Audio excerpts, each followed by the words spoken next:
Perfeito. Então, nessa ação penal 505-49-32, depoimento do senhor Ricardo Ribeiro Pessoa.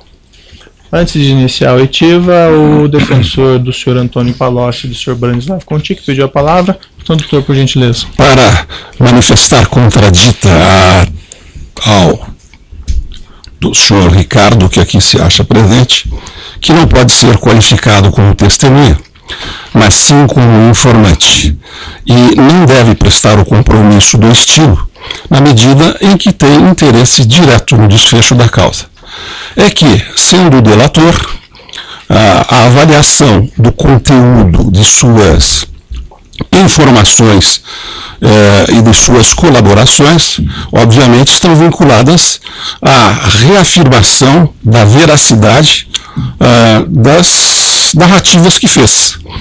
E, caso esta veracidade não se confirme, obviamente, sofrerá os prejuízos contemplados no próprio texto da lei. Este é o entendimento do Egrégio Superior Tribunal de Justiça, conforme decisão proferida no habeas corpus 75.856 de São Paulo, em data de 6 de dezembro de 2016, relator ministro Nefe Cordeiro, em que o Superior Tribunal de Justiça, pela brilhante lavra de Sua Excelência, afirma que pessoas que depõem nessas condições não podem receber a qualificação de testemunha, mas sim informante. Aliás, este é um tema antigo. Malesherbes, o advogado de Luís XVI, já dizia que quando os delatores são recompensados, não precisamos de verdadeiros culpados, apenas de acusados. De sorte que nos temos os artigos 206 a 214 do Código de Processo Penal, fica assentada esta contradita, e eu requiro a Vossa Excelência que consigne a condição de apenas informante e não defira o compromisso próprio da testemunha. É o que requiro. Perfeito.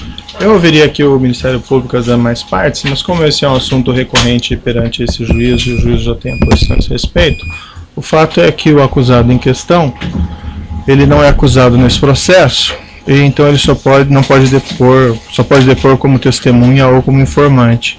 E a Lei 12.850, ao tratar de colaboração premiada, diz explicitamente que ao colaborador deve ser tomado o compromisso de dizer a verdade.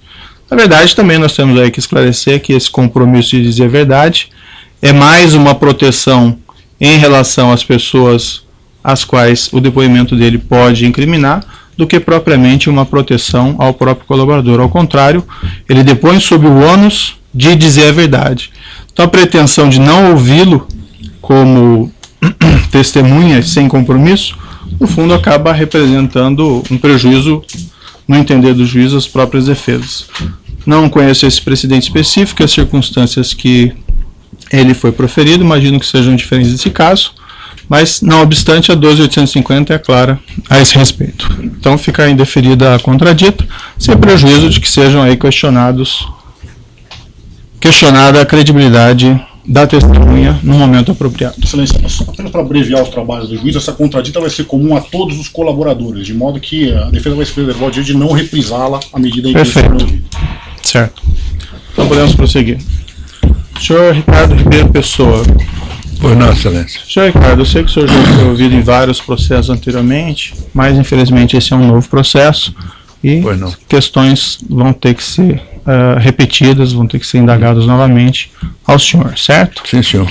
Como o senhor ouviu aqui até o debate anterior, o senhor está aqui nesse processo na qualidade de testemunha e também é sabido que o senhor teria firmado um acordo de colaboração com o Procurador-Geral da República que foi homologado pelo Supremo Tribunal Federal. É isso mesmo? Correto, Excelência. Na condição de testemunha e também na de colaborador, o senhor tem esse compromisso de dizer a verdade. Se o senhor faltar com essa verdade, o senhor responde a um processo criminal e, além disso, o senhor perde o seu acordo, certo? Correto, Excelência. Dito isso, eu passo a palavra ao Ministério Público para as perguntas. Boa tarde, senhor Ricardo. Boa tarde.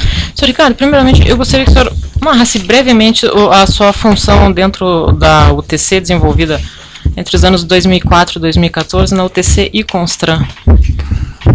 Bom, a Constran foi adquirida em 2010, assumida em 2011, mas eu sou acionista majoritário da UTC Participações, que é a holding, que detém o controle da UTC Engenharia e da Constran, entre outras empresas. De 2004 até 2014, eu era presidente da UTC Participações e acumulava a presidência da UTC Engenharia. Hoje eu faço parte do Conselho de Administração da UTC Participações. Tá certo. Nessa condição, o senhor participou ou tomou conhecimento do pagamento de propina pela UTC em razão de contratos firmados pela Petrobras, com a Petrobras, pela UTC e Constran? Pela UTC Engenharia, sim. Participei. Certo. E esses pagamentos de propina ocorreram em que período e foram pagos? De 2004 a 2012 e 2013. Certo. Início de 2013. E em favor de quem? Todas as propinas? Vou detalhar aqui a questão da diretoria de serviços, especificamente. Na diretoria de abastecimento ao Paulo Roberto Costa e os seus prepostos, e na diretoria de serviços ao Pedro Barusco, ao Renato Duque, através do Pedro Barusco, e o senhor João Vacari Neto. Certo. Essa questão, o senhor mencionou esse pagamento da diretoria de serviços, que o senhor pagava ao senhor João Vacari Neto. Essa propina, ela se direcionava ao senhor João Vacari Neto ou ao Partido dos Trabalhadores? Sempre ao Partido dos Trabalhadores. E como que era operacionalizado esse pagamento? De duas formas. O direto pagamento à conta nacional do partido, na sua grande maioria, e em espécie quando me era solicitado. Uhum. O senhor falou que pagou propina, que foi pago propina durante um longo período de tempo. Esse pagamento como que se dava a cobrança dessa propina por parte do senhor Vacari? Isso era contrapartida por contratos que eram assinados na área de abastecimento, na área onshore da Petrobras. Uhum. Certo. Quando o senhor João Vacari entrava em contato com o senhor para fazer essa solicitação, esse recolhimento da propina, ele tinha conhecimento de que esse valor que estava sendo entregue pelo senhor era decorrente de contratos da Petrobras? Era em função de contratos da Petrobras. Sim, isso era evidente, né? Sim, claro. Certo. Agora, falando especificamente com relação ao caso da Enseada do Paraguaçu, que é objeto da apuração da ação que se investiga hoje, a UTC foi membro do consórcio que... Foi membro da Enseada do Paraguaçu. Participação acionária no estaleiro Enseada Indústria Naval, que é o atual nome do Enseada do Paraguaçu. Certo. E o senhor sabe se houve solicitação de propina nesse caso da Enseada do Paraguaçu? Com relação às sondas de perfuração, sim, me foi solicitado umas 2 vezes pelo João Vacari um percentual que eu não aceitei e nem discuti com ele. O senhor se recorda qual que era o percentual? Era 1%, depois me falou em 0,9%. Certo. E ele chegou a mencionar para o senhor por qual razão ele estava cobrando o senhor, se ele já tinha acertado? Já era uma prática normal do Vacari cobrar, pelo menos no relacionamento que eu tinha com ele, que já era, vou chamar assim, muito frequente. Qualquer contrato que chegasse, ele já estaria nos abordando a respeito disso, porque ele recebia as informações. E já era uma coisa que acontecia automaticamente. Uhum. E ele chegou a comentar com o senhor se também essa mesma sistemática seria adotada em relação aos outros estaleiros que obtiveram contratos? Ele não me comentou se estaria cobrando para os outros estaleiros. Uhum. Mas ele me abordou 2 vezes sobre isso e eu não levei adiante o assunto, porque não era o meu entendimento fazer isso e não tinha porquê na época. Uhum. Tá certo. Uma questão, o senhor, quando em um dos termos de depoimento do senhor, o senhor mencionou a questão de pagamentos também a prestadores de serviço do partido. Isso ocorreu também? Quando nessa parte da propina também? O que está na minha colaboração é alguma coisa que o Vacari tenha me pedido. Certo. A questão dentre os valores de propina que eram solicitados, sim, esse valor que foi destinado a prestadores de serviço do partido foram deduzidos? Sim, algumas vezes da minha conta corrente com o João Vacari. Certo. O senhor mencionou a questão de uma conta corrente com o João Vacari. O senhor pode explicar o que é essa conta corrente com o João Vacari? Você assina vários contratos e da forma como nós acertávamos o pagamento em parcelas fixas não vinculadas aos faturamentos, porque senão seria muito difícil de controlar e conversar, nós transformamos isso no valor de parcelas fixas mensais, geralmente dentro do prazo 3 meses após o início da obra, e um pouco antes de acabar, até um pouco depois. E como você tinha vários contratos, você terminava tendo uma planilha ou um controle onde tinha várias obras e vários pagamentos. Então você tinha um volume a ser pago. Tá certo. E esses valores eram destinados ao Partido dos Trabalhadores? Pelo que eu sei, o Vacari sempre destinou ao Partido dos Trabalhadores. Tá certo. Obrigada, sem minhas perguntas. Pois não. O aceite de acusação tem indagações? Sem perguntas. Seguindo aqui na ordem da denúncia, a defesa de Antônio Palocci de Branislav Contic tem perguntas? Sem perguntas. A defesa de Marcelo Bahia Odebrecht tem perguntas? A defesa de Fernando Migliaccio da Silva? Sem perguntas. A defesa de Huberto Mascarenhas, Luiz Eduardo? Sem perguntas. Desculpe, achei que era mesmo. A defesa de Luiz Eduardo, Olívio Rodrigues e Marcelo Rodrigues. A defesa de Rogério Santos de Araújo. A defesa de Mônica Moura e João Santana. Sem perguntas. A defesa de João Vacari Neto. A defesa de João Carlos de Medeiros Ferraz. Sem perguntas. A defesa de Eduardo Costa Vasmus. E de Renato Souza Duque. Certo. O juiz tem alguns esclarecimentos aqui. Senhor Ricardo, somente a UTC pagava essas propinas ou o senhor tinha conhecimento que outras empresas também pagavam? Como eu já disse antes, outras empresas também pagavam. Havia uma base percentual do cálculo dessa propina nos contratos da Petrobras? Nos contratos que eram só da área de serviços, eram de 1% a 2%, quando era da área de abastecimento, eram 2%, um para a área de serviços e um para a área de abastecimento. A OTC chegou a participar de consórcios com a Odebrecht em contratos da Petrobras? Alguns consórcios.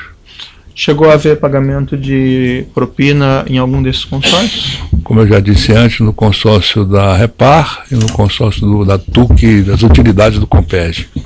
E como funcionava nesses casos de consórcio? Quem se encarregava do pagamento da propina?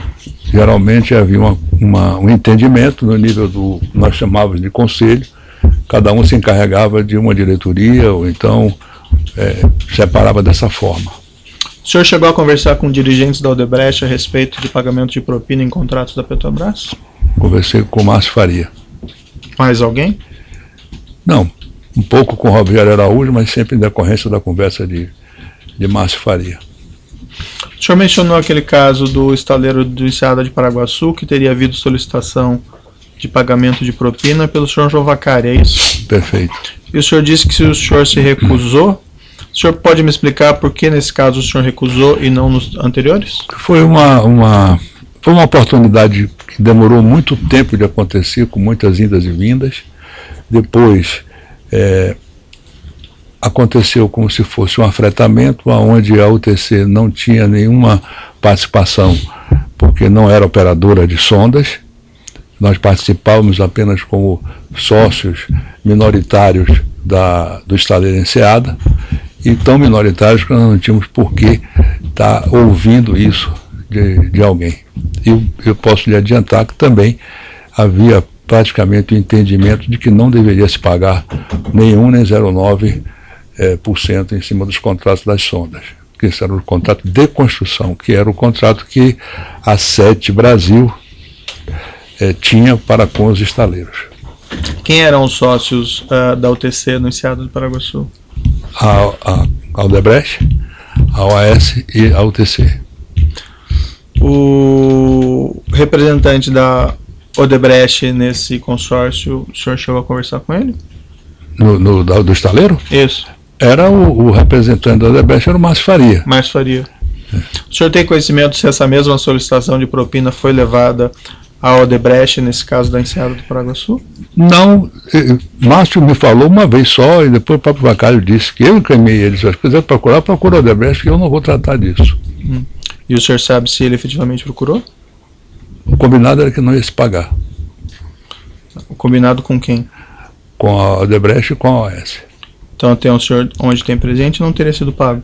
Pelo estaleiro, de acordo com as auditorias que nós temos, uma auditoria pelo menos, eu tenho conhecimento, não saiu recursos do estaleiro para esse pagamento.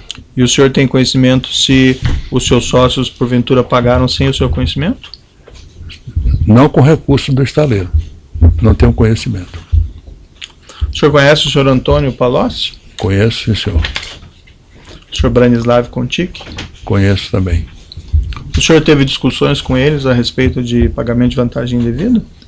Momento algum. Nesses casos de pagamentos que o senhor mencionou de propinas ao Partido dos Trabalhadores, o seu interlocutor sempre foi o senhor João Vacari? Sempre tratei isso com o Vacari. O senhor João Vacari alguma vez informou o senhor que tratava com outras pessoas a esse respeito? Não, senhor.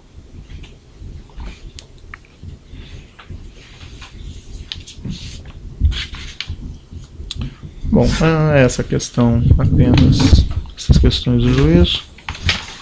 Então aqui eu declaro encerrado o depoimento do senhor Ricardo Ribeiro Pessoa.